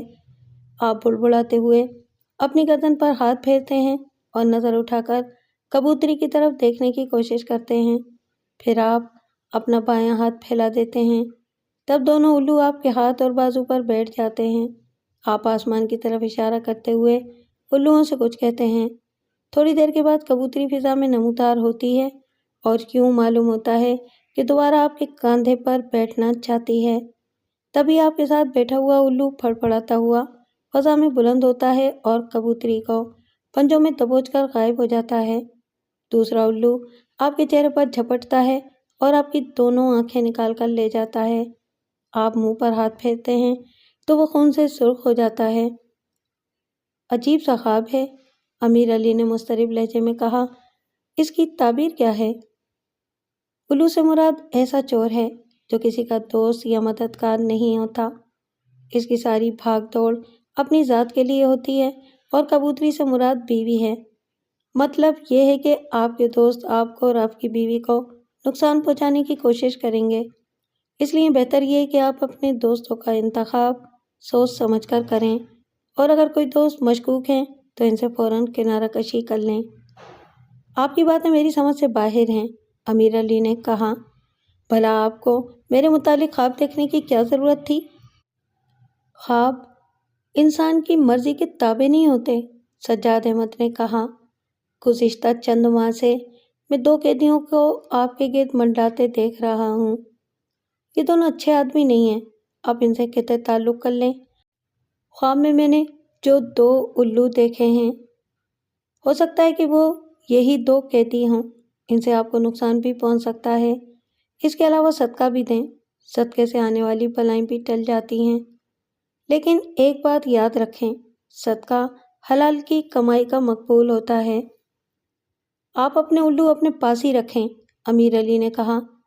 میں خوابوں پر یقین نہیں رکھتا، لیکن دل میں وہ خوف زدہ ہو گیا تھا۔ خواب سن کر اس کا دھیان بھی چاند خان اور جانو کی طرف چلا گیا۔ اس حد تک تو یہ بات ٹھیک تھی کہ ایک الو کبوتری یعنی اس کی بیوی کو دبوچ کر غائب ہو گیا تھا، لیکن یہ بات اس کو پسند نہیں آئی تھی کہ دوسرے الو نے اس کی آنکھیں نکال لی تھیں۔ ان دونوں اچکوں سے معاہدہ کرنے کے بعد وہ کچھ پریشان بھی تھا۔ ان دنوں اسے یہ خیال پریشان کر رہا تھا کہ دونوں میں سے کوئی ایک بھی پکڑا گیا تو ساری بات کھل جائے گی اور وہ بھی بیوی کے قتل میں دھل لیا جائے گا۔ اس روز وہ ساری رات تذبذب کا شکار رہا۔ کبھی اسے خیال آتا کہ معاہدہ منسوخ کر دے اور کبھی خیال آتا کہ چلنے دے، جو ہوگا دیکھا جائے گا۔ اب سجاد احمد کے خواب نے اس کی پریشانی میں اضافہ کر دیا تھا۔ بہت سوچ بچار کے بعد اس نے فیصلہ کیا تھا کہ معاہدہ منسوخ کر دینا ہی بہتر ہوگا، لیکن صبح کو وہ کوشش کے باوجود چاند خان اور جانو سے ملاقات نہیں کر سکا۔ صبح کے 10 بجے اسے پتہ چلا کہ دونوں رہائی پا کر جیل سے رخصت ہو گئے۔ ناشتے کی میز پر شبینہ خاصی پریشان نظر آ رہی تھی۔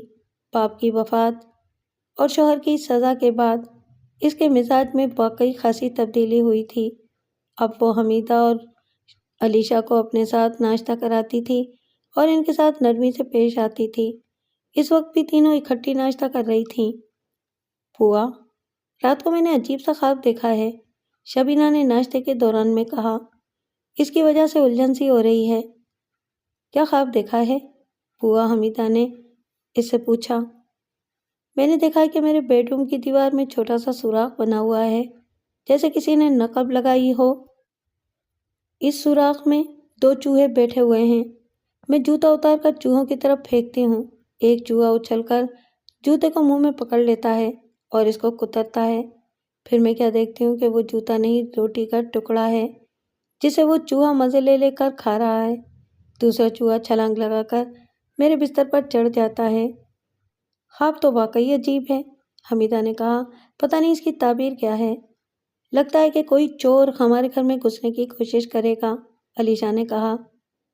لیکن ایک جوتا کھا کر بھاگ جائے گا، حمیدہ نے کہا۔ امیر علی کی سزا بھی ختم ہونے والی ہوگی، آپ نے ان کے بارے میں کیا سوچا ہے؟ میں کئی روز سے ان کے بارے میں سوچ رہی ہوں، شبینہ نے ہولے سے کہا۔ غلطی ان کی بھی تھی اور میری بھی تھی۔ اس وقت میں طیش میں تھی، اس لیے بات بڑھ گئی۔ بعد میں مجھے افسوس بھی بہت ہوا۔ معاملہ پولیس اور عدالت تک نہیں جانا چاہیے تھا۔ ہم نے جیل میں ان کی خبر بھی نہیں لی، حمیدہ نے کہا۔ مجھے تو جیل کا نام سن کر ہی خوف آتا ہے۔ اگر آپ اجازت دیں تو میں کسی دن چلی جاؤں گی۔ میں آپ کو منع نہیں کروں گی، شبینہ نے کہا۔ آپ اپنی ذمہ داری پر جانا چاہیں تو بے شک چلی جائیں۔ بیٹی، بات یہ ہے، تو میں ہر گھر میں ہو جاتی ہے، پر ان باتوں کو طول نہیں دینا چاہیے۔ امیر علی کو ان کی غلطی کی بہت سزا مل چکی ہے۔ مجھے امید ہے کہ اب وہ دوبارہ ایسی حرکت نہیں کریں گے۔ شبینہ کچھ نہیں بولی، وہ تذبذب کا شکار تھی۔ اس کی سمجھ میں نہیں آ رہا تھا کہ امیر علی کے بارے میں کیا فیصلہ کرے۔ ابھی اسے یہ بھی اندازہ نہیں تھا کہ امیر علی کا اس سارے معاملے کے بارے میں کیا رد عمل تھا۔ چاند خان اور جانو نے تعریفی نظروں سے ایک دوسرے کا جائزہ لیا۔ دونوں پتلون شرٹ میں ملبوس تھے اور عمدہ قسم کی سہرنگی ٹائیاں باندھ رکھی تھیں۔ ان کے سیابور شیشے کی طرح چمک رہے تھے۔ دونوں کسی کمرشل فرم کے سیلز آفیسر یا انشورنس ایجنٹ لگ رہے تھے۔ جانو نے اپنا امپورٹڈ پستول نکال کر اس کی گولیاں چیک کی اور بولا، میں ایک اور بات سوچ رہا ہوں۔ کیا سوچ رہے ہو؟ چاند خان نے پوچھا۔ جب ہم نے اس عورت کو قتل کرنا ہے تو پھر اس کے مال کو لوٹنے میں کیا حرج ہے؟ پہلے اس سے سارا مال پانی رکھوا لیں گے، پھر اس کی چھٹی کر دیں گے۔ اب ایک کھامر، امیر علی کو کیا جواب دو گے؟ یہ عورت اس کی بیوی ہے، اس کو جب پتہ چلے گا کہ ہم نے معاہدے کی خلاف ورزی کی ہے تو وہ رقم ادا نہیں کرے گا، بلکہ وہ ہمیں پولیس کے حوالے بھی کر سکتا ہے۔ پولیس کے حوالے کرے گا تو خود بھی تو پھنسے گا۔ وہ پھنسے نہ پھنسے، اپن تو پھنس جائیں گے۔ ایک بات یاد رکھو، دھندا کوئی بھی ہو، اس میں ایمانداری بہت ضروری ہے۔ ابے تیری باتیں اپنی سمجھ میں نہ آویں۔ ابے تبے مت کرو، اپنی زبان ٹھیک رکھو۔ اس وقت ہم بزنس مین ہیں، ہائی کلاس بزنس مین، اور یہ امیر علی جو ہے نا، یہ آدمی بڑے کام کا ہے۔ میں سوچ رہا ہوں کہ اس کے ساتھ مل کر کوئی لمبا ہاتھ مارنا چاہیے، ایک دفعہ ہی زندگی سنور جائے گی۔ اب آجا، بیگم صاحب کو فون کر کے اپائنٹمنٹ لیں، اس کے بعد گاڑی کا بندوبست بھی کرنا ہے۔ دونوں گھر سے نکل کر ایک فون بوتھ پر پہنچے اور کارڈ ڈال کر شبینہ کا نمبر ڈائل کیا۔ تھوڑی دیر کے بعد دوسری طرف سے ایک نسوانی آواز سنائی دی۔ ہیلو، امیر علی صاحب کو بلا دیں؟ چاند خان نے کسی بزنس مین کی طرح بولنے کی کوشش کی۔ آپ کون بول رہے ہیں؟ دوسری طرف سے پوچھا گیا۔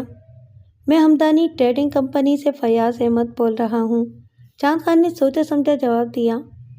وہ تو نہیں ہے، کراچی سے باہر گئے ہوئے ہیں، آپ کس سلسلے میں بات کرنا چاہتے ہیں؟ چاند خان نے دل میں کہا، باہر نہیں اندر گئے ہوئے ہیں، پھر اونچی آواز میں بولا، آپ ان کی مسز بول رہی ہیں؟ جی ہاں۔ وہ بات یہ ہے جی کہ امیر علی صاحب نے ہماری فرم میں کچھ رقم انویسٹ کی ہوئی ہے اور ہر 6 مہینے کے بعد اپنا منافع وصول کرتے ہیں۔ اس دفعہ وہ اپنا منافع وصول کرنے نہیں آئے، 3 مہینے اوپر ہو گئے ہیں۔ ہمارے ایم ڈی صاحب بہت پریشان ہو رہے ہیں۔ آج اتفاق سے آپ کا یہ نمبر ہمیں مل گیا، ہم منافع کا چیک آپ کو دے جائیں؟ امیر علی صاحب نے کتنی رقم انویسٹ کی ہوئی ہے؟ کافی انویسٹمنٹ کی ہوئی ہے، چاند خان نے جواب دیا اور جانو کی طرف دیکھ کر آنکھ ماری۔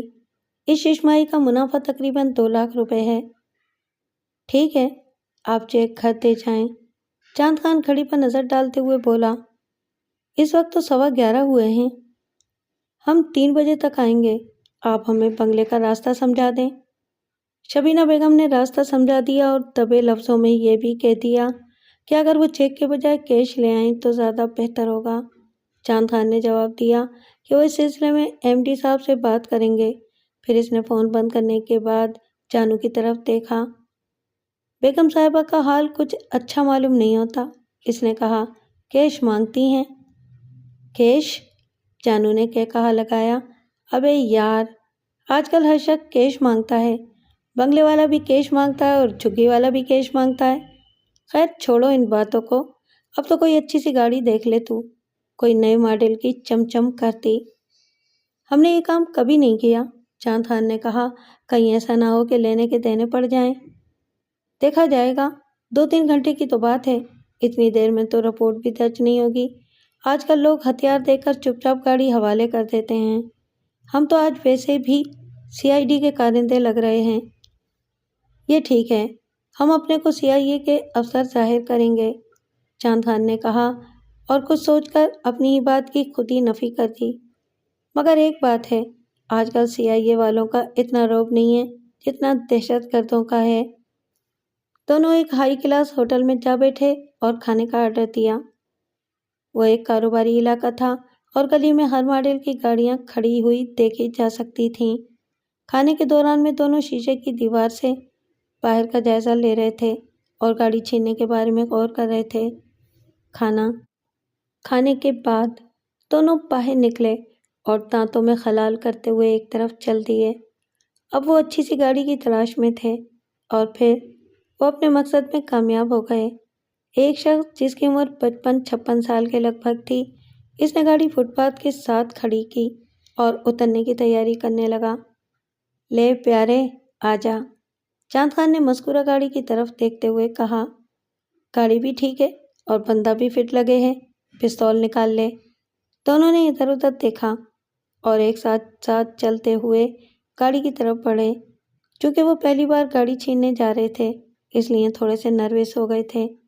گاڑی کے قریب پہنچ کر چاند خان نے ایک جھٹکے سے ڈرائیونگ سیٹ کا دروازہ کھولا اور جانو نے گردن سے پستول کی نال لگا دی۔ بابو جلدی سے باہر آ جا، چاند خان نے کہا، ہمیں گاڑی کی ضرورت پڑ گئی ہے۔ کار نشین کے چہرے کا رنگ سفید پڑ گیا۔ اس نے مدد طلب نظروں سے ادھر ادھر دیکھا اور پیسنجر سیٹ پر رکھا ہوا بریف کیس اٹھانے کی کوشش کی۔ اس کو ادھر ہی رہنے دے، جانو نے اس کی گردن پستول سے ٹھوکا دیتے ہوئے کہا۔ اس میں میرے ضروری کاغذات ہیں، کار نشین نے ہکلا کر کہا۔ تمہارے مطلب کی کوئی چیز نہیں ہے، پلیز۔ ابے پولیس کو آواز دیتا ہے، جانو نے گھبرا کر کہا۔ جلدی کر، جانتا نہیں ہم کون ہیں؟ 4 بندے مار کر آ رہے ہیں، کہیں 5واں نمبر تیرا نہ ہو۔ کار نشین کے جسم سے پسینہ پھوٹ پڑا تھا اور ہاتھ پیر کانپنا شروع ہو گئے تھے۔ اس نے بریف کیس چھوڑا اور باہر نکلنے کی کوشش کرنے لگا۔ چاند خان نے اسے بازو سے پکڑ کر باہر گھسیٹ لیا اور خود ڈرائیونگ سیٹ پر جا بیٹھا۔ جانو نے پچھلی سیٹ کا دروازہ کھولنے کی کوشش کی، وہ بند تھا۔ ابے جلدی کر، چاند خان نے گاڑی اسٹارٹ کرتے ہوئے کہا۔ ادھر آ جا، اگلی سیٹ پر۔ جانو اگلی سیٹ کی جانب دوڑا۔ کار نشین جو زمین پر گر گیا تھا سڑک پر ہاتھ جما کے اٹھنے کی کوشش کر رہا تھا۔ فٹ پاتھ پر چلنے والے 3 ڈاکیر یہ منظر دیکھ کر اپنی اپنی جگہ ٹھٹک گئے۔ انہوں نے جانو کے ہاتھ میں پستول دیکھ لیا تھا، اس لیے کسی نے بھی آگے بڑھ کر مزاحمت کرنے کی ہمت نہیں کی تھی۔ جانو نے بریف کیس اندر رکھ کر جلدی سے دروازہ بند کر لیا۔ چاند خان نے گاڑی کو تھوڑا سا پیچھے کیا اور سڑک پر ٹائروں کے نشان چھوڑتا ہوا ایک طرف روانہ ہو گیا۔ تبھی راہگیروں نے دوڑو پکڑو چور چور چور کا شور مچا دیا، لیکن اس شور کا کچھ فائدہ نہیں ہوا۔ چاند خان اپنی پیشانی سے پسینہ صاف کرتے ہوئے کار کی کھڑکی سے باہر نظر ڈالتے ہوئے بولا، ابھی تو 2 بھی نہیں بجے۔ جانو پیچھے دیکھتے ہوئے بولا، فٹ پاتھ پر کھڑے ہوئے لوگوں نے شور مچا دیا، کہیں پولیس ہمارے پیچھے نہ لگ جائے۔ اب ایک کھامڑ، بار بار پیچھے مت دیکھ، چاند خان نے کہا، اس سے لوگوں کو شک پڑ سکتا ہے۔ گاڑی تو ہاتھ آ گئی ہے، مگر کوئی گڑبڑ نہ ہو جائے۔ آج کل پولیس موبائل فون استعمال کرتی ہے، 5 منٹ کے اندر ادھر کی خبر ادھر پہنچا دیتی ہے۔ تمہارا مطلب ہے کہ اس گاڑی کی اطلاع پورے کراچی کی پولیس کو ہو چکی ہوگی؟ کچھ کہا نہیں جا سکتا، ہمیں فوراً کام مکمل کر لینا چاہیے۔ تم نے شبینہ کو 3 بجے کا وقت دیا تھا، ابھی 1:45 بجے ہیں، بنگلہ تلاش کرنے میں 2:30 تو بچ ہی جائیں گے۔ جانو کو اچانک بریف کیس کا خیال آیا، اس نے اسے اٹھا کر ٹانگوں پر رکھ لیا اور کہا، دیکھو، ہماری کمپنی کا نام ہمدانی ٹریڈنگ کمپنی ہے، سوچ کے رکھو۔ بریف کیس بہت ہی عمدہ تھا، اس میں مالک کا نام اور پتے کا لیبل بھی لگا ہوا تھا۔ اس نے بریف کیس نیچے رکھ دیا۔ سرفراز احمد، اس نے کہا اور پھر مطلوبہ بنگلے کی تلاش شروع کر دی۔ شبینہ بے چینی سے ڈرائنگ روم میں ٹہل رہی تھی۔ اس نے فیاض کو ٹائم تو دے دیا تھا، مگر وہ مطمئن نہیں تھی۔ اسے ساری بات پر یقین نہیں آ رہا تھا، اس لیے اس نے حمیدہ کو کہہ دیا تھا کہ وہ اس اجنبی شخص کی آمد پر اس کے قریب ہی موجود رہے۔ اور پھر گھنٹی کی آواز پر شبینہ نے دروازہ کھولا۔ 2 خوشباش شکل کے نوجوان ہاتھ میں بریف کیس لیے کھڑے تھے۔ آداب، ہم ہمدانی ٹریڈنگ کمپنی سے آئے ہیں، صبح آپ کو فون کیا تھا، فیاض احمد نے کہا۔ آ جائیں۔ شبینہ نے اس کے داخل ہونے کے لیے راستہ چھوڑ دیا۔ ڈرائنگ روم میں پہنچ کر چاند خان نے بریف کیس سائڈ پر رکھ دیا اور خود صوفے پر بیٹھ گئے۔ شبینہ انہیں انتظار کرنے کا کہہ کر کچن کی طرف چلی گئی۔ آج کام ہونا ہے، چاند خان نے کہا، گھبرانے کی ضرورت نہیں۔ دیکھ لو کوئی گڑبڑ نہ ہو جائے، جانو نے کہا۔ کوئی گڑبڑ نہیں ہوگی، چاند خان نے کہا، سودا مہنگا نہیں ہے، آج کام ہو ہی جانا چاہیے، تو میرے اشارے کا انتظار کرنا۔ پتہ نہیں یہ عورت کہاں چلی گئی۔ تھوڑی دیر بعد علیشا چائے کی ٹرے لیے ہوئے ڈرائنگ روم میں داخل ہوئی۔ دونوں نے اس کو دیکھا تو دیکھتے ہی رہ گئے۔ یہ پری کون ہے؟ چاند خان نے دھیمی آواز میں کہا۔ اس کے لہجے میں سوال سے زیادہ حیرت تھی۔ چاند نے اس کے سوال کے جواب میں اس کا نام پوچھا تو اس نے کہا کہ ریشما ہے۔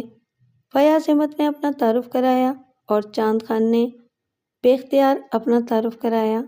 اس کا دل علیشا کی طرف کھینچا جا رہا تھا۔ وہ باہر چلی گئی۔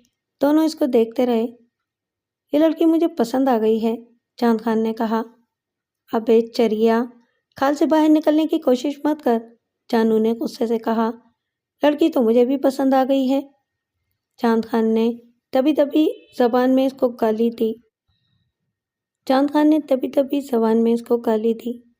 ہم یہاں رشتہ کرنے نہیں آئے، زیادہ جذباتی ہونے کی ضرورت نہیں، میں تو مذاق کر رہا تھا۔ پر یہ عورت پتہ نہیں کہاں چلی گئی ہے۔ مجھے ان دونوں کو دیکھ کر خواب یاد آ رہا ہے، حمیدہ نے کہا۔ یہ وہی چوہے تو نہیں جو آپ نے خواب میں دیکھے تھے؟ مجھے بھی یوں ہی لگتا ہے، شبینہ نے کہا۔ آئیے بیگم صاحب، چاند خان نے کہا، ہم سمجھے کہ آپ بھول ہی گئے ہیں، آپ بھی چائے پئیں۔ شبینہ اور حمیدہ صوفے پر بیٹھ گئیں۔ شبینہ کی نظریں بریف کیس پر پڑیں۔ اس کے کونے پر لگے ہوئے لیبل پر عظمت حسین لکھا ہوا تھا، نیچے جان ایسوسی ایٹس لکھا تھا۔ میں اس وقت چائے نہیں پیتی، آپ وہ چیک مجھے دے دیں۔ جانو نے چائے کا کپ نیچے رکھ دیا اور یکایک کھڑے ہو کر جیب سے پستول نکال لیا۔ ایسا کرتے وقت اس کے ہاتھ لرز رہے تھے۔ کوئی آواز نہ نکلے، اس نے دھیمی آواز میں دھمکی دی، ورنہ ہم سے برا کوئی نہ ہوگا۔ چاند خان بس کھڑا ہو گیا، تاہم اسے جانو کی اجرت پسند نہیں آئی تھی۔ وہ علیشا کو دیکھنے کے بعد تذبذب میں تھا۔ شبینہ اور حمیدہ دونوں خوفزدہ ہو گئیں۔ انہوں نے چلانے کی کوشش کی مگر آواز نہ نکلی۔ چلو بیڈ روم میں، جانو نے دونوں عورتوں کی آنکھوں کے سامنے پستول لہرایا۔ اے بھیا، جو لینا ہے لے لو، ہم منع نہیں کریں گے۔ زیادہ وقت ضائع نہ کرو، ہمارے پاس وقت نہیں ہے۔ ان کو ڈر تھا کہ کہیں یہ آوازیں ریشما نہ سن لے۔ وہ ان کو بیڈ روم میں لے گیا اور بولا، مرنے کے لیے تیار ہو جاؤ۔ چاند خان نے کہا، تم مرنے کے لیے؟ شبینہ کی آنکھیں خوف کے باعث باہر نکلی ہوئی تھیں۔ میرا قصور تو بتاؤ۔ قصور تمہارے مرد کو معلوم ہوگا، جانو نے کہا۔ پاگل کے بچے، یہ بتانے کی کیا ضرورت تھی، چاند خان نے برہمی سے کہا۔ تمہیں امیر علی نے بھیجا ہے؟ اس نے کپ کپاتی آواز میں پوچھا۔ تم کرائے کے قاتل ہو، جانو نے چاند کے سوال کا جواب دیتے ہوئے کہا۔ امیر علی نے کہا تھا کہ مرنے سے پہلے میری بیوی کو یہ معلوم ہونا چاہیے کہ اسے کیوں قتل کیا جا رہا ہے۔ امیر علی نے تمہیں اس کام کے لیے کتنے پیسے دیے ہیں؟ شبینہ نے اٹک اٹک کر پوچھا۔ 1,00,000 میں، اس نے جواب دیا۔ تو نشے میں تو نہیں؟ سب کچھ بتا رہا ہے۔ چاند خان کو جانو پر غصہ آ رہا تھا۔ ہم شبینہ کو مارنے آئے تھے، اگر تو وعدہ کرے تو تجھے چھوڑ سکتا ہوں۔ ہم وعدہ کرنے کو تیار ہیں، حمیدہ نے کہا۔ ہم دونوں تمہاری ماں بہن ہیں، چھوڑ دو۔ حمیدہ نے یہ کہنے کا ارادہ تک کر دیا کہ علیشا کی تو شادی ہو چکی ہے۔ کچھ سوچ کر بولی، میں راضی ہوں، تمہیں شبینہ کو بھی چھوڑنا ہوگا۔ یہ نہیں ہو سکتا۔ ٹھہرو، اگر تم امیر علی کو قتل کرو تو میں تمہیں 1,00,000 زیادہ دوں گی۔ رقم ہے تیرے پاس؟ جانو نے پوچھا۔ ہاں ہے، بینک میں ہے۔ امیر علی کے قتل کی خبر سنتے ہی تمہیں رقم مل جائے گی۔ وہ چند روز کے اندر رہا ہونے والا ہے۔ اور یوں وہ دونوں رضامند ہو گئے۔ سودا برا نہیں تھا۔ دونوں نے لڑکی یعنی علیشا اور پیسے کا مسئلہ حل کر لیا تھا۔ جانو نے لڑکی یعنی کہ علیشا اور چاند خان نے رقم کا انتخاب کیا تھا۔ وہ شبینہ سے 10 روز کا وعدہ کر کے اور دھمکی دے کر کہ وعدے کی خلاف ورزی نہ ہو، دونوں امیر علی کو ٹھکانے لگانے کا وعدہ کر کے آ گئے۔ جلدی میں وہ اپنا بریف کیس چھوڑ گئے تھے۔ شبینہ نے مذکورہ نمبر پر فون کیا اور اپنا پتہ بتا کر کہا کہ وہ انعامی رقم دے کر اپنا بریف کیس آ کر لے جائیں۔ کچھ ہی دیر بعد عظمت حسین شبینہ کے ہاں پہنچ گئے اور وعدے کے مطابق انعامی رقم دے کر اپنا بریف کیس حاصل کر لیا۔ پھر انہوں نے کہا کہ ان کا بریف کیس یہاں کیسے پہنچ گیا، کیونکہ اسے تو 2 افراد نے ان سے گاڑی سمیت چھین لیا تھا۔ اس کے جواب میں شبینہ نے انہیں جانو اور چاند خان کے بارے میں بتایا۔ انہوں نے مشورہ دیا کہ ان کا بندوبست ہونا چاہیے۔ پھر اپنا کارڈ دیتے ہوئے کہا کہ جب بھی اسے اس سلسلے میں ان کی مدد درکار ہو تو وہ انہیں فون کر سکتی ہے۔ جیل سے رہائی کے بعد چاند خان امیر علی سے جیل کے باہر ملا۔ امیر علی نے پوچھا، سناؤ، کام ہو گیا؟ ہاں، تمہارا کام ہو گیا ہے، مگر جانو پکڑا گیا ہے۔ مجھے ڈر ہے کہ وہ پولیس کو ہمارے نام بھی نہ بتا دے۔ کب کی بات ہے یہ؟ گزشتہ رات کی۔ وہ آج صبح گرفتار ہوا ہے۔ یہ تو بہت برا ہوا۔ امیر علی نے بینک سے روپیہ نکلوایا اور وہ دونوں ساحل سمندر پر آ گئے۔ وہاں امیر علی نے جانو کو دیکھا تو پوچھا، یہ کیا ہے؟ تم نے تو کہا تھا کہ جانو کو پولیس نے گرفتار کر لیا ہے۔ کبھی کبھی جھوٹ بولنا پڑتا ہے، ایک اچھی خبر اور دوسری بری۔ اچھی خبر یہ کہ تمہاری بیوی زندہ ہے اور بری خبر یہ کہ تم چند منٹوں کے مہمان ہو۔ تمہاری بیوی نے اونچی بولی لگا دی ہے۔ یہ کیا بکواس ہے؟ امیر علی نے کہا۔ ابھی پتہ چل جائے گا، چاند خان نے کہا۔ دونوں اس کو کھینچتے ہوئے چٹان پر لے گئے اور سمندر میں پھینک دیا۔ گہری لہریں اسے اپنے ساتھ لے گئیں۔ نمکین پانی میں ڈبکیاں لگاتے ہوئے اسے اپنا خواب یاد آ رہا تھا۔ کاش وہ سجاد احمد کی نصیحت پر عمل کرتا اور برے کاموں سے دستکش ہو جاتا، لیکن اس وقت واپسی کا دروازہ بند ہو چکا تھا۔ اگلی صبح اس کی پھولی ہوئی لاش سطح آب پر تیر رہی تھی۔ وعدے کے مطابق وہ صبح بنگلے پر پہنچے۔ دونوں بے حد خوش تھے۔ حمیدہ انہیں ڈرائنگ روم میں لے گئی۔ انہوں نے اپنی آمد سے پہلے شبینہ کو فون کر دیا تھا اور چاند خان نے انگوٹھی بھی خرید لی تھی علیشہ کے لیے۔ وہ ابھی ڈرائنگ روم میں بیٹھ بھی نہیں پائے تھے کہ پولیس کے اہلکار تیزی سے کمرے میں داخل ہوئے اور دونوں کو گرفتار کر کے ہتھکڑیاں لگا دیں۔ پولیس کے ساتھ عظمت حسین بھی تھا۔ اس نے ان دونوں کو پہچان لیا تھا کہ ان دونوں نے ہی اس کی گاڑی چھینی تھی۔ پولیس نے ایک پستول اور ایک ریوالور ان سے برآمد کر لیا تھا۔ تھوڑی دیر پہلے ہی شبینہ نے اپنے شوہر کے اغوا کی رپورٹ عظمت حسین کے مشورے پر تھانے میں درج کرائی تھی اور یہ کہا تھا کہ اغوا برائے تاوان کے اغوا کنندگان نے رقم وصول کرنے کے لیے اسے فون کیا ہے اور وہ اس کے بنگلے پر آنے والے ہیں۔ لہٰذا پولیس کی ایک ٹیم پہلے سے ان کے استقبال کے لیے وہاں موجود تھی۔ صرف 2 گھنٹے کے اندر اندر دونوں نے امیر علی کے قتل کا اقرار کر لیا تھا اور پولیس نے لاش برآمد کر کے دونوں کو قتل کے جرم میں گرفتار کر لیا۔